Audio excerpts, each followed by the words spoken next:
আজকে চিন্ময় গ্রেপ্তার হয়েছে বলে আপনি আজকে কুমিরের কান্না কাঁদছেন, ক্রোকোডাইল টিয়ার্স আপনার চোখ দিয়ে পড়ছে। এইটার জন্য আপনি কি পুরস্কার পাবেন ভারতের কাছ থেকে?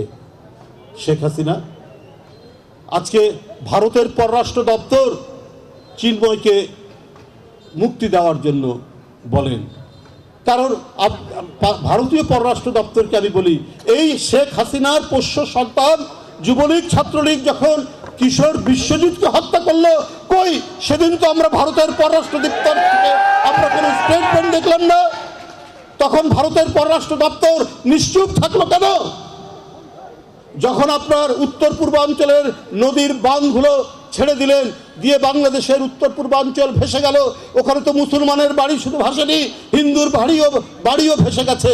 কই সেই দিন তো ভারতের পররাষ্ট্র দপ্তর তাদের কোনো মায়া দয়া তো দেখলাম না।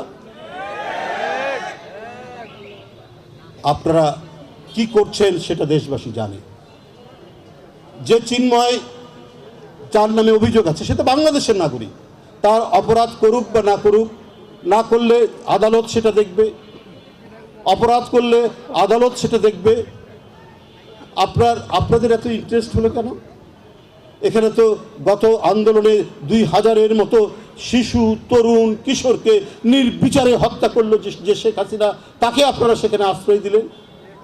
আজকে সার্জিস এবং হাসনাত তারা বলেছে যে তাদের উপর যে আক্রমণ একটা হয়েছে, যে এখানে থাকতে পারে ইসকনের সংযোগ থাকতে পারে, এগুলো কিসের আলামত?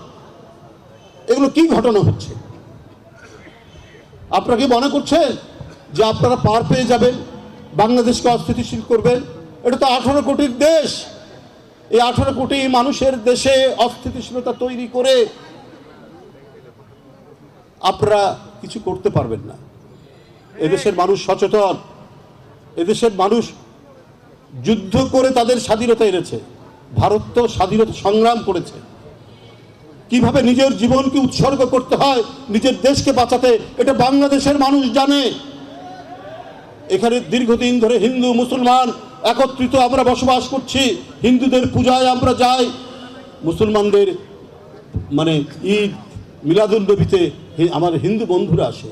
আমাদের এই মিলনের যে ঐতিহ্য, আমাদের এই ভ্রাতৃত্বের ঐতিহ্যকে আজকে ভারতের সাউথ ব্লক কি ভেঙে দিতে চাচ্ছেন একমাত্র শেখ হাসিনাকে, তাকে রক্ষা করার জন্য, তাকে বাংলাদেশে প্রেরণের জন্য। আপনারা কত ধরনের চক্রান্তের মধ্যে জড়িত আছেন আমরা জানি না, কিন্তু বাংলাদেশের মানুষ এটা ধরে ফেলছে।